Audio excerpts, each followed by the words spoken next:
Hi guys! So, alis kami ngayon.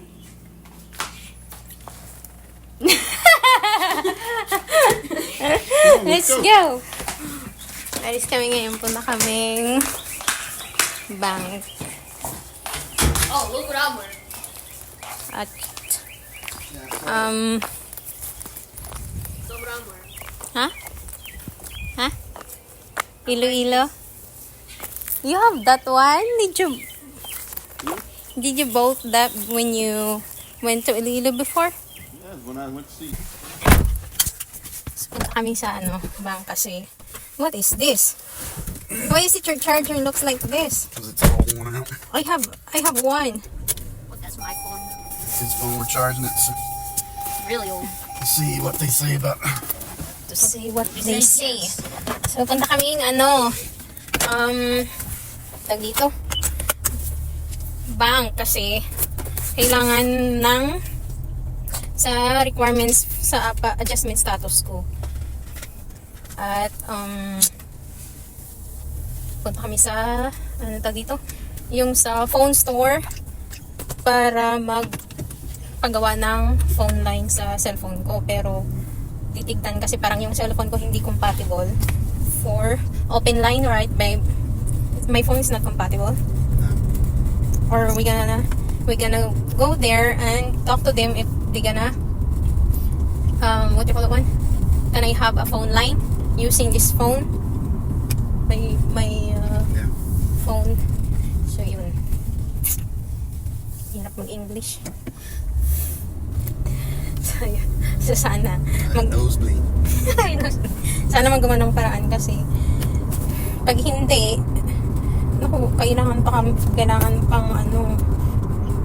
yun, for sale, look. Kailangan pang bumili ng bagong cellphone. Kasi pag hindi magawa ng paraan tong cellphone ko, magkaroon siya ng phone line. No choice kami, bibili kami ng panibagong cellphone. So yun. Kasi yung yung resibo is kailangan namin i-submit kasama yung requirements ko para sa adjustments of status. So yun, hindi kami makakapag-submit unless wala pa kaming ilalagay sa requirements namin na like yung i-add niya ako sa kanyang bank account, yung pangalan ko, tsaka yung yung pagpapa-phone line ko. So pupunta kami ngayon sa yung store. Ha? What? They don't have school because it's summer. I forgot. Yeah, I forgot. Wala nang school ngayon. Ano na rin dito? Closing na. Do you have... Ito dito? It's moving up, right? Moving up. Do you have award, Elijah? Do you have an award? Nope. No. My niece, she have so many awards again. She is best in math, best in science, best in TLE, best in e-math, best in e-science, and she is in with high honor. Same talino. What are you doing? She's top.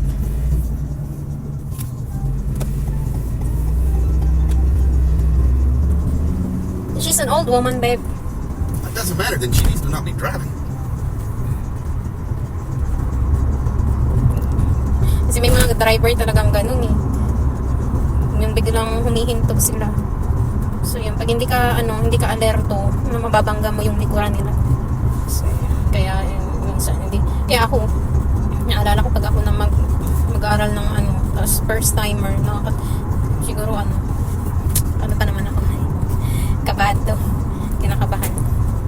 So, hindi ko alam kung kaya ko mag-isa. So, malapit lang naman to pupuntahan namin. Actually, whole day dapat trabaho nito.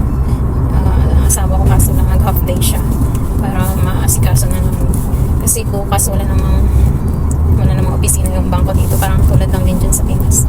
Every weekdays lang merong opisina. So, pag hindi siya half day sa work, din namin ito maasikaso. Tapos kailangan ko pang medical. Tapos na magpa-medical sa Pinas, tapos magme-medical na naman dito ulit. Sana hindi ako i-x-ray kasi naka-x-ray lang dyan sa Pinas eh. April, May. Ay, hindi. You know, March ako nagpa-medical dyan eh. So, wala pang 3 months. Sana okay pa yung ng doktor dito yung record ko ng x-ray ko. Eh, kasi pag hindi, expose na naman sa radiation kung katawan ko. So yun. Ayun guys, oh. Dumpster. So ganyan kalaki yung dumpster. yung napapanood ko sa yung nagda-dumpster diving. So ganyan kataas yung dumpster dito. Mataas pa sa akin. Pandakers ako. Mga sasakyan dito, yung nila, yung plaka nila sa sa likuran ng sasakyan nila, meron talagang nakalagay na halimbawa kung ikaw ay taga kung saang lugar ka, kung saang state ka. Ayun. So, It's such a pain. They make it so complicated and just when you try to do it the right way, they really want to make it complicated. So yun, hindi niya ako na-add sa kanyang sa kanyang bank account kasi kailangan nila ng 2 IDs. 2 IDs which is meron akong passport, yung visa ko, and another ID, dalawa. Parang tulad lang din. It's the same in Philippines. They are looking for 2 valid IDs so you can open an account. Yeah, I wish you'd had your debit card. We could have used that. So they're looking for if I have debit card, but yung aking card iniwan ko sa Pinas. I don't know that I'm gonna use that here. No, but you could have kept it for identification. We'll just have to do this, I guess, and hopefully it won't take too long to get it, because I can see about getting you added to the credit card so you have your own card. She says that'll work, so we'll just do that, I guess. She said that we're gonna take time. She said it's not going to be quick, which means it's not going to be the next day. In other words, I have to call them, talk to them, and then they'll probably tell me how long it'll be. I don't know. So yun. Hindi. Yan nga yung pang umpisa para magkaroon ako ng yung requirements is driver's license, social security number, what else? Yun yung dalawang yun is isa sa mga IDs na kailangan para ma-add niya ako sa kanya account. But yung tanging ID na meron na ako is yung passport ko. So ang suggest is kailangan niyang kumuha ng another credit card under my name. Yeah. That has your name Right? on it. That has my name on it. Yun. So meron din siyang credit card. So ang kailangan niyang kumuha ng isa pang credit card at i-pangalan niya sa akin. And yun yung balik kami doon ulit para sa dalawang IDs na kailangan. At yun nga lang, problema ay hindi siya agad-agad mabibigyan ng credit card kung kailangan niyang tumawag doon sa bank na sasabihin niyang kukuha siyang ng another credit card, pero hindi agad-agad siya mabibigay. So hindi namin alam kung ilang days yun. So aantayin pa. Ano ba yun? Hirap pag wala kang ID. Wala din naman. Kahirap, uy. So, kailangan kasi namin magsakit ng yung requirements na yung patunay na kaming dalawa talaga is married, mag-asawa. Kailangan meron kaming joint account, tapos or meron ding isang choice yung ipangalan yung sa water bill or yun, kailangan yung pangalan ko na andun din. So yun, ganun. Kala ko tapos na yung pagre-requirement sa Pinas, tas pagdating dito pahirapan na naman. So kaya sa mga Pinay dyan na ano yung nag-asikaso ng K1 nyo, naku, pagdating nyo dito marami pang kuhan, may chuburecho, maraming may requirements na naman another. So yun, why is it really need that? What? That my name you're gonna put in your bank account and or She to said that's one water of the bill. things. She said that's one of the things to do for the immigration. What if we just not submit that?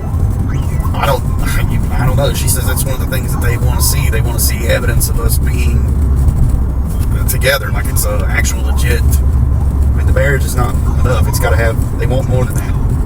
So yun. We got to have evidence of us, sharing accounts, things in your name that shows that you are actually physically here. So yun, mahirap. Stricto sila pagdating sa yung spousal. Kailangan matibay ang inyong requirements, yung patunay na totoo talagang nagsasama kayo sa isang bahay, kinasal kayo, ganyan. Kaya kailangan ilagay ka rin yan sa yung pangalan mo, ilagay niya rin sa kanyang bank account o sa water bill man niya, electricity bill. Yun nga yung sa pag-open line dito sa cellphone ko, kailangan yung resibo. So yun, di ba? Hindi madali. And then another adjustment of status, that is magkakaroon ka pag naka-submit, magkakaroon ka ng social security number, yung green card, tapos yun pwede ka nang mag-apply, kumuha ng iyong work permit. Ang pagkakaalam ko yung sa work permit is merong bayad yun eh. I don't know, yun yung sa pagkakaalam ko. Pag kukuha ng work permit is may bayad yun. Kung ilang $100 ba yun, ilang $100 ang bayad doon. Sa mahal din. And then, itong adjustment status ito, kapag nagkaroon na ako ng green card, that is only valid for 2 years.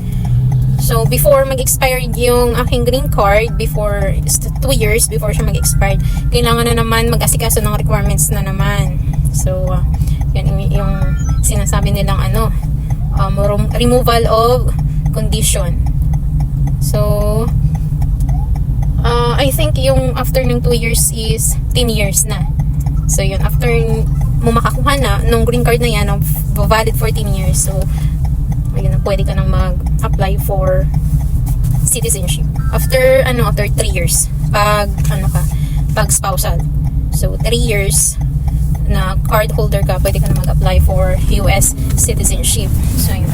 Pwede namang hindi ka mag-apply ng US citizenship, pwede mo namang renew ka ng green card mo before expiration. Yun nga lang, ang hassle noon is yung pag-aasikaso ng requirements. Of course, kailangan mo din magbitaw ng pera doon. So, kung hindi ka pa ready maging US citizen, no? Citizen, Bisaya. So, yun lang yung hassle doon. Kapag gusto mo lang i-renew at hindi ka pa ready maging citizen dito sa US. So, may talaga, trabaho, maggastos, abala, kapag nag-uumpisa pa lang. So ngayon, yun nga, gastos. Kasi mahal din ng adjustment of status. Mahal din siya. Tapos medical pa. Mahal din. Oh, it's dog. Look. Oh, yes. Doggy rides the motorcycle. Diba? So meron siyang sariling, may sarili siyang dito. Oh. Yan. Riding the motorcycle, huh? Think Doogie would ride a motorcycle? Can you ride motorcycle in Philippines? No, I've never done anything like I ride a bike. Bike, I know how to ride on a bike. But, motorcycle, no. I've never rode on a motorcycle. My dad had one, but he got rid of it when I was born. Mom made it. Maalo. So, ayun, nakala namin makakaano kami ngayong araw. Kasi dapat, yun na lang, after sana, kung na-add sana niya ako, ano na lang sana, medical yung aasikasuhin. Pero, hindi kami makaano. Hindi niya ako hindi. Isa lang yung ano ko, yung ID. So, meron naman akong ATM card. Yun nga lang iniwan ko sa Pinas. Kasi hindi ko naman expect na magagamit ko siya dito. I'll call the credit card company when I get home. Hindi ko siya dinala kasi pa-expire ngayon ng 2028. So, before 2028, hindi ko na makakauwi na ako niyan. 24, 56, 20, 45, 6, 7, 28, 4 years. Hindi pa makakauwi ng Pinas. So, ganun talaga. Mahal kaya ng mahal ng ticket pauwing Pinas.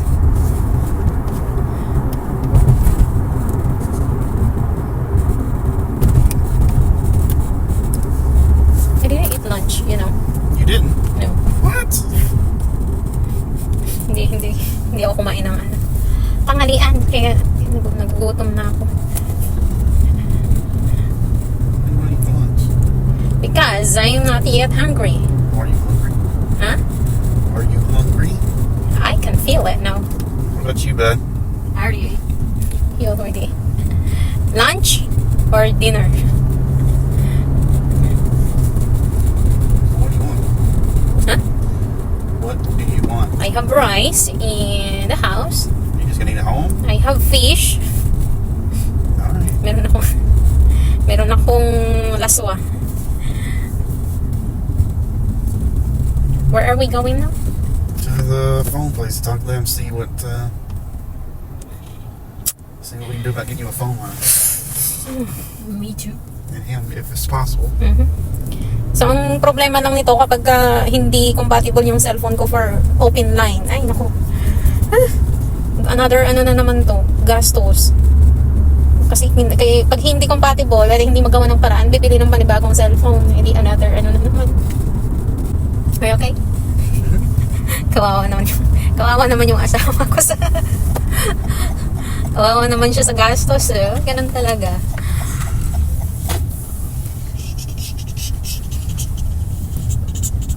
It's supposed to be right in here somewhere. It's here. That's what it said on the map. Salon. I think I know where it is. You know where it is? Salon din pala dito. I think it said right down here. Keep going straight. Ayan. Ayan. That's a Bath and Body Works. May boutique. This blue right down here? Yeah, that blue sign. That's Oh, that's Bath and Body. Here. oh, it's right here. Spectrum. Right. Ah, It's a blue sign. I saw it. Oh. Ayan. That's the one. That one up there. It says I Bath missed the and Body parking spot. Here. That's for... Yun. Wala. Dun. Over there. There's a parking lot. Yeah, I see it. Pero hindi yan pupunta dun. Sabi ko meron doon, pero hindi yan pupunta dyan. Dito siya. Dito siya pupunta. Okay. You got your- Alright. Do I need to bring... Bring your phone. I don't Bring need your this. Passport? Passport. Ating pagkakakinanlan. Hindi naman dalhin. Ay, kabayo! Ay, nako. Let's go. Ay, I forgot to open. Ano ko yung buho ko? Oh, nagkakaragkag na.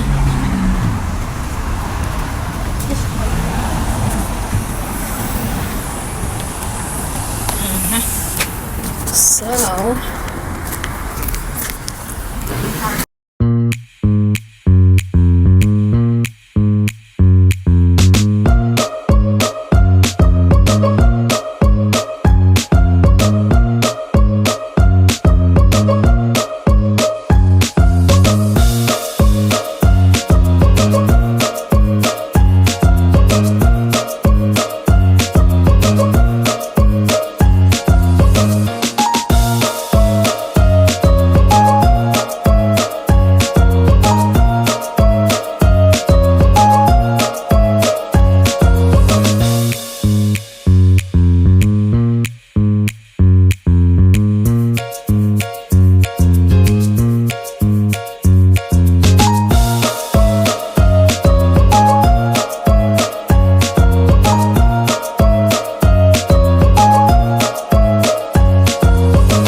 nandito na kami sa bahay and sadly, they cannot open line to my phone because it's not compatible.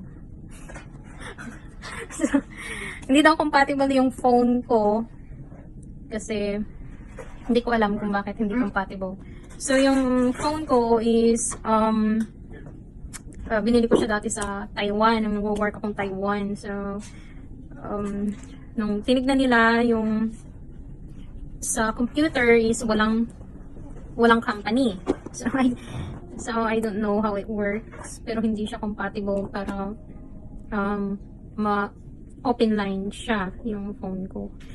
So, kailangan namin, so wala kaming choice kundi bumili kami ng bagong phone. So yun. So, ay, napamahal. Ang gastos. So, yan. So, nagkaroon tuloy ako ng bago. Nagkaroon tuloy ako ng bagong phone. Pero ito yung time ulit na nagkaroon ako ng new phone na medyo malangkot na, ewan ko. Hindi masaya. Kasi nga, so, marami pa kaming paggagastusan, marami pang babayaran sa requirements, medical pa, tapos ito pa, pagbili pa ng bagong phone para lang sa open line, para lang magkaroon ako ng pangalan doon sa nila na may include namin sa requirements. So yun. So yung old phone ko, trinade ko. Sa trinade, alam nyo ba, trinade ko yung old phone ko, yung iPhone 12 Pro. So yun, unbox natin.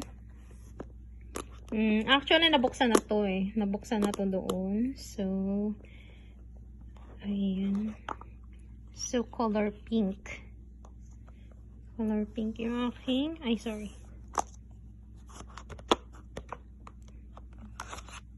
Ayan. Color pink. So, dalawa lang yung camera niya. Ayan.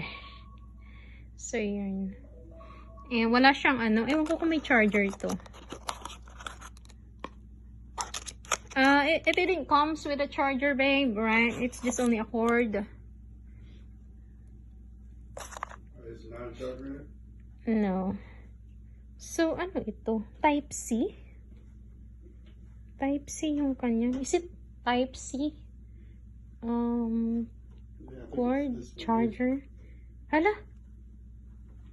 Ay, hindi ko magagamit yung ko. How can I use my headset? How can I use my headset? So, yarn. Ay, nagka-new phone ako. Nagka-new phone na hindi nasa, oh my gosh. Wala, I have no plan to get a new phone, but I have no choice. We have no choice, I mean. So, yun. Kasi magpapamedical pa, mahal-mahal din ang bayad sa medical, tapos mahal din ang bayad sa adjustment status. So, yun. Ayan, so, yun. Ayan naman, guys. So, end ko na yung video ko kasi manonood daw kami ng Mario, Super Mario. So, yun lang for today. And, sa bank naman na yun nga. So, walang nangyari doon sa bank kasi hindi din ako ma-add. At kulang kami ng ID. Kulang ako ng ID. So, yung gagawin, kukuha pa ng credit card. Ipapangalan sa akin. And balik ulit doon para ma-add niya ako sa kanyang bank account. So, mahirap. So, yun yung sa mga Filipina dyan, na nasa Pilipinas pa and papunta dito. So, yun. Magiging busy pa tayo dito pagdating dito. Kasi, mas maano yung requirements na adjustment status. Mas madali yung requirements dyan nung nag-aasikaso pa lang ng K1. But pagdating dito for requirements adjustment status, so status, madami ding requirements na aasikasuhin. So yun lang. Bali lang. Para may idea kayo, So yun, yung sa amin ngayon yun. So hindi pa kumpleto yung requirements namin. So yun lang for today's video and thank you for watching, guys, and God bless you all.